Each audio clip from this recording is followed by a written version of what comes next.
Assalamualaikum warahmatullahi wabarakatuh. Salam sejahtera untuk semua teman-teman mahasiswa Unsia. Kami dari kelompok 6 akan mempresentasikan mengenai proyek yang telah kami buat, yang diampu oleh dosen kami, Ibu Murdanisih, SEMAK. Proyek yang telah kami buat ini mengenai aplikasi pembelajaran dasar akuntansi berbasis web. Sebelum ke aplikasi, saya akan menjelaskan sedikit mengenai aplikasi ini. Aplikasi ini kami namakan dengan ACCT Edu. ACCT Edu ini singkatan dari ACCT-nya itu dari akuntansi, accounting, dan edukasinya dan edunya itu edukasi. Karena aplikasi yang kami buat itu tentang edukasi mengenai accounting, yaitu akuntansi. Kenapa debit sama dengan kredit? Karena akuntansi itu sangat identik dengan debit sama dengan kredit, karena debit sama dengan kredit itu menunjukkan jurnalnya itu balance. Nah, untuk aplikasi ini bertujuan untuk yang kami harapkan itu dapat membantu para pemula dan masyarakat awam untuk mempelajari teori akuntansi, untuk mempermudah semua orang untuk mempelajari akuntansi dengan mudah. Bahasa pemrograman yang digunakan dalam pembuatan aplikasi pembelajaran berbasis web ini, di mana kelompok kita menggunakan dua bahasa pemrograman, yakni HTML atau Hypertext Markup Language, dan juga PHP atau Hypertext Preprocessor. Yang pertama kita akan membahas mengenai HTML. HTML adalah suatu bahasa yang menggunakan tanda-tanda tertentu atau tag untuk menyatakan sebuah kode-kode yang harus ditafsirkan oleh browser atau website agar halaman tersebut dapat ditampilkan secara benar. Oleh karena itu, kelompok kita menggunakan HTML sebagai salah satu bahasa pemrogramer dikarenakan HTML ini mempermudah kita untuk mengelola serangkaian data dan informasi, sehingga aplikasi berbasis website ini dapat diakses oleh semua orang yang ingin mengetahui dasar-dasar mengenai akuntansi. Adapun kelebihan dari HTML, yang pertama, bahasa cross-platform yang bisa digunakan di banyak sistem operasi yang berbeda. Selanjutnya ada berkas strukturnya yang rapi dan konsisten. HTML juga cukup ramah untuk pemula. Selanjutnya ada bersifat open source. HTML bisa digunakan secara gratis tanpa ada biaya tambahan.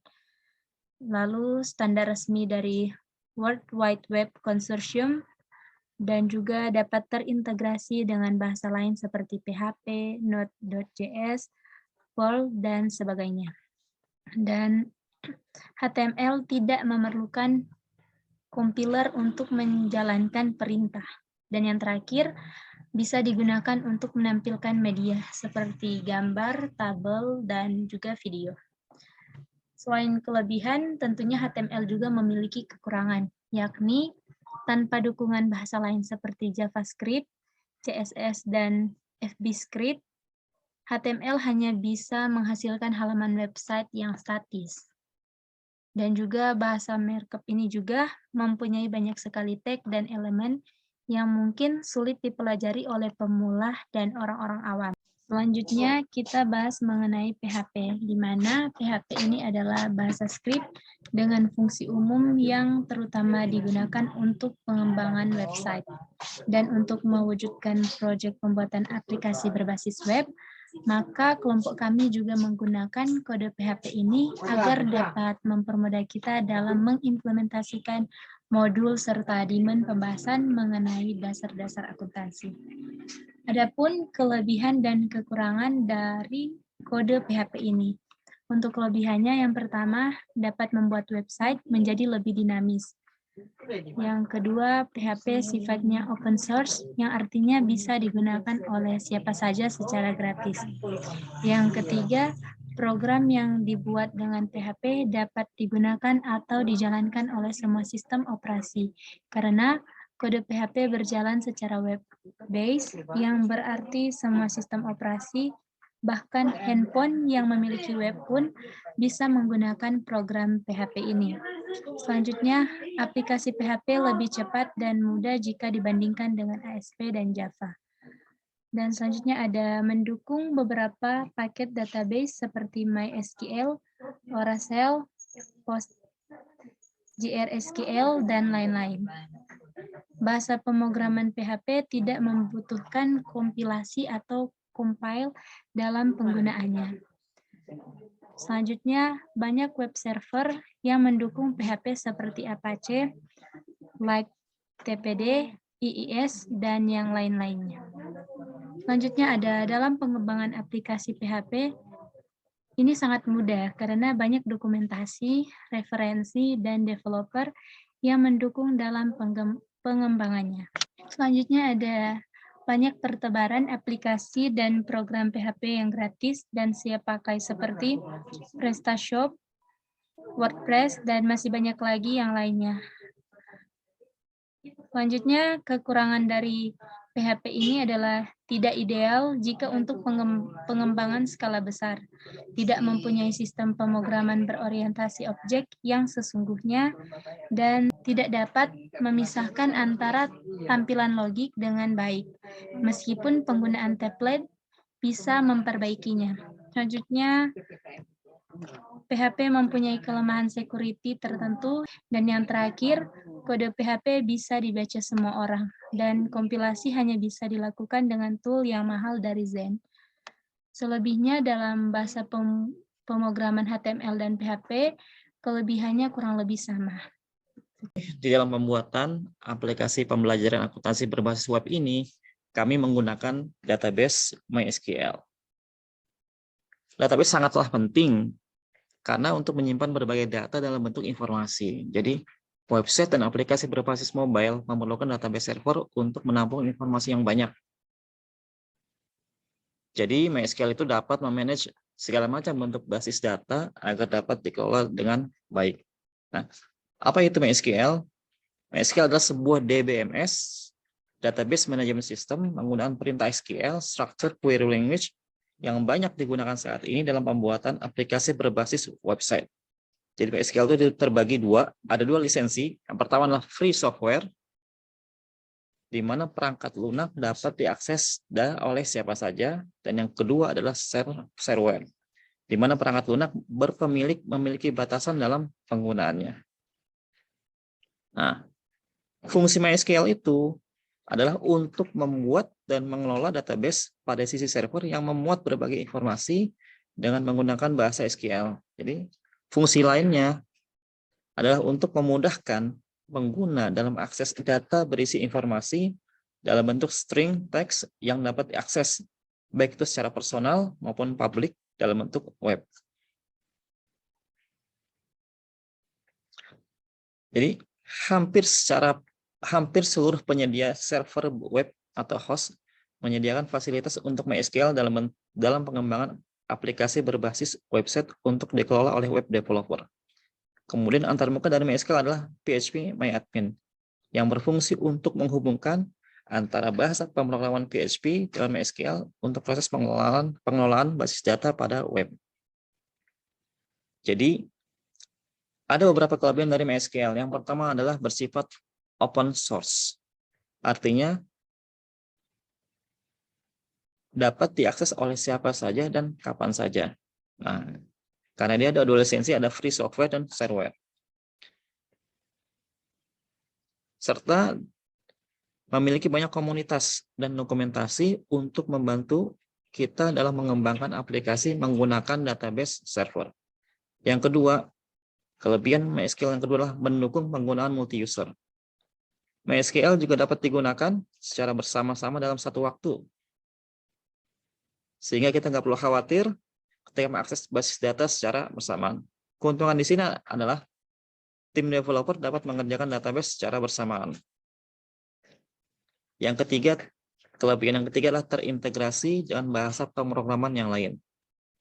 Jadi, dalam hal ini, kita terintegrasi dengan PHP.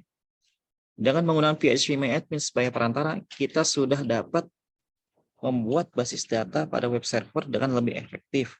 Kemudian dapat digunakan untuk kebutuhan perangkat lunak dengan menggunakan framework seperti Laravel dan CodeIgniter. Kelebihan yang keempat, sajian datanya bersifat bervariatif. Sajian tipe data yang bervariatif. Contohnya adalah tipe data varchar, integer, float, double, dan sebagainya. Jadi kita dapat mengelompokkan berbagai data sesuai dengan kriteria informasi secara lebih akurat dan efektif. Kelebihan yang kelima, struktur tabel cenderung fleksibel. Jadi jika dibandingkan dengan database yang lain seperti Oracle dan Postgre, MySQL tergolong lebih mudah. Kenapa demikian?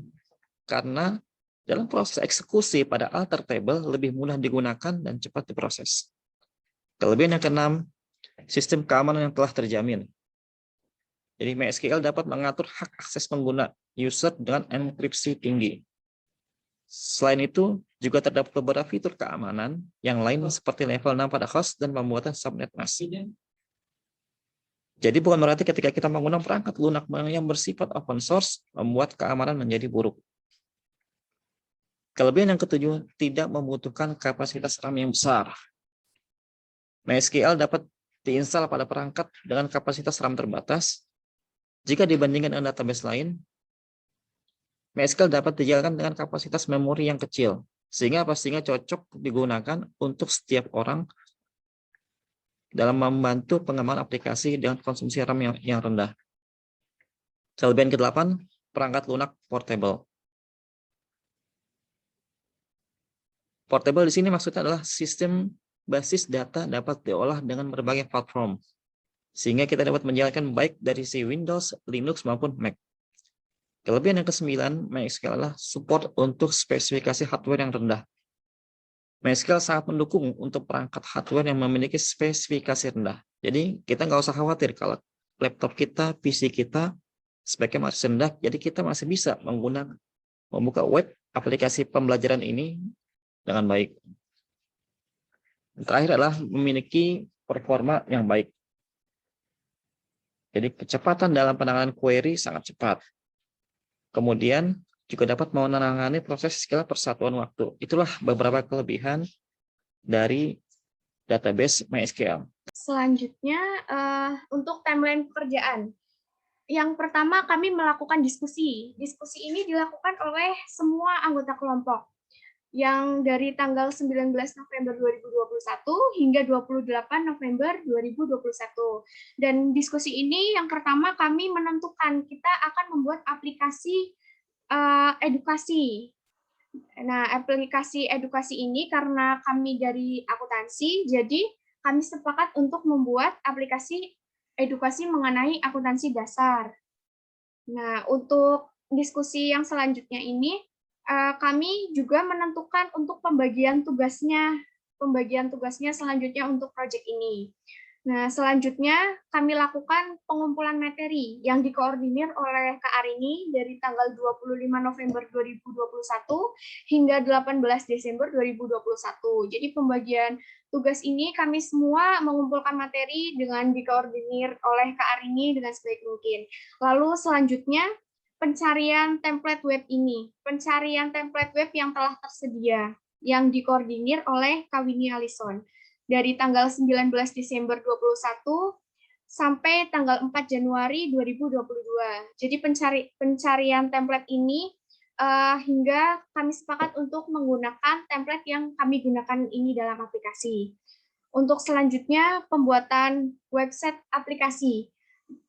Pembuatan website aplikasi ini dilakukan oleh Kak Winnie Alison dari tanggal 5 Januari 2022 hingga 27 Januari 2022. Untuk selanjutnya kita melakukan penyusunan laporan. Penyusunan laporan itu dikoordinir oleh Kak Arini dan oleh saya Meliana dari 27 Januari 2022 hingga 3 Februari 2022 kita melakukan penyusunan laporan tentang proyek yang kami buat ini. Selanjutnya, mengenai aplikasi web yang telah kami buat, saya persilakan untuk Kak Arini Amalia dan Kak Winnie Alison untuk menjelaskan mengenai aplikasi tersebut. Baik, terima kasih. Jadi yang pertama, ketika kita klik link website itu sendiri, tampilan pertama atau tampilan beranda yang akan kita lihat akan berupa seperti ini. Jadi mulai dari pojok kiri atas itu ada logo websitenya itu sendiri, terus ada menu beranda, ada menu materi, ada menu kontak, tambah testimoni, dan juga masuk ke admin. Khusus untuk menu ini hanya bisa diakses nanti oleh admin saja. Nah, untuk user itu tidak perlu sebuah akun khusus untuk bisa masuk ke website ini. Jadi semuanya yang punya link ini bisa nonton di sini, bisa lihat-lihat materi di sini. Terus ada ini penjelasan tentang website kami. Terus di sini kita bisa lihat jumlah materi yang sudah diunggah oleh admin dan juga jumlah testimoni yang sudah di-submit oleh para user-user yang lain. Terus ke bawah kita bisa lihat materi terakhir yang diunggah oleh admin. Jadi sesuai judulnya tadi di sini materi terakhir. Jadi materi yang di sini ini disusun berdasarkan materi yang paling baru diupload sampai ke materi yang yang udah paling lama uploadnya. Gitu. Terus di bawahnya lagi akan muncul testimoni pengguna. Jadi kita bisa lihat gimana sih testi dari para user-user yang lain gitu. Terus lanjut untuk kalau mau lihat materi, kita bisa klik di sini, diklik di materi. Nah, di materi ini nanti akan muncul semua materi-materi yang sudah di-upload oleh admin. Di sini kita bisa lihat admin udah upload materi tentang varian akuntansi, tentang jenis akun, tentang saldo normal, berapa ada akuntansi, dan laporan keuangan. Nah, apabila kita ingin membaca salah satu dari materi ini, kita bisa klik dibaca selengkapnya, terus akan muncul detail materi tersebut. Sini kita bisa lihat ada judul materinya, terus ada tanggal dan waktu admin input materinya. Nah, di bawahnya baru akan muncul materi tersebut. Karena di sini materinya tentang jenis akun, jadi ada pengertian tentang akun real dan juga akun nominal. Lalu selanjutnya ada menu kontak. Di menu kontak ini kita bisa lihat siapa saja sih admin-admin dari website ini sendiri. Di sini kita isinya anggota-anggota kelompok kita. Di kontak ini nanti user bisa menghubungi salah satu apabila ada yang apabila ada keluhan atau apa-apa yang ingin disampaikan. Lalu untuk tambah testimoni, nah ini kita tinggal mengisi ini, misalkan namanya Sari, emailnya salah satu ini, terus perempuan, jenis kelaminnya perempuan, testimoninya sangat membantu. Terus di sini kita bisa kasih bintang, berapa, misalkan mau dikasih bintang 5, terus kita bisa langsung klik send. Nah, testimoni tadi akan langsung muncul di sini. Nih, testimoni yang terbaru. Untuk selanjutnya, untuk masuk ke admin akan dijelaskan oleh Kawini. Jadi selanjutnya kita akan masuk ke menu admin. Jadi pertama kita perlu login atau masuk ke halaman login ini. Jadi kita masukkan username-nya. Selanjutnya kita masukin password-nya. Tekan tombol masuk, maka akan masuk ke beranda admin. Jadi kita bisa lihat di bagian kiri ada logo dari ACCT Edu. Kemudian ada menu-menunya, ada beranda, materi, dan testimoni. Pada halaman beranda admin ini, kita bisa lihat berapa jumlah materi yang telah diinput dan berapa testimoni yang telah masuk. Kemudian di bagian bawah, kita bisa melihat materi yang terakhir diinputkan oleh admin dan testimoni terakhir yang diinputkan oleh user. Selanjutnya, apabila kita mau lihat ke menu materi, kita tinggal mengklik ke menu materi. Nah, pada materi ini kita bisa lihat materi-materi yang telah diinputkan admin berdasarkan bersama isi-isinya. Nah, kemudian kita apabila ingin menambahkan materi bisa menekan tombol tambah materi. Jadi misalnya kita mau menginputkan judulnya buku besar. Nah, isinya itu misalnya buku besar merupakan sebuah laporan. Contohnya seperti ini. Kemudian dari kalimat ini kita bisa menggunakan format-format yang telah tersedia, misalnya seperti bold atau italic dan sebagainya. Kemudian kita tekan send. Maka materinya akan masuk ke daftar materi yang tadi. Yang ini yang buku besar. Buku besar merupakan sebuah laporan. Kemudian kita ke menu testimoni. Jadi di menu testimoni ini berisi data-data testimoni yang telah diinputkan oleh user tadi. Seperti yang diinputkan sebelumnya tadi ada user Sari dengan bintang 5 dan tanggal 3 dengan testimoninya sangat membantu.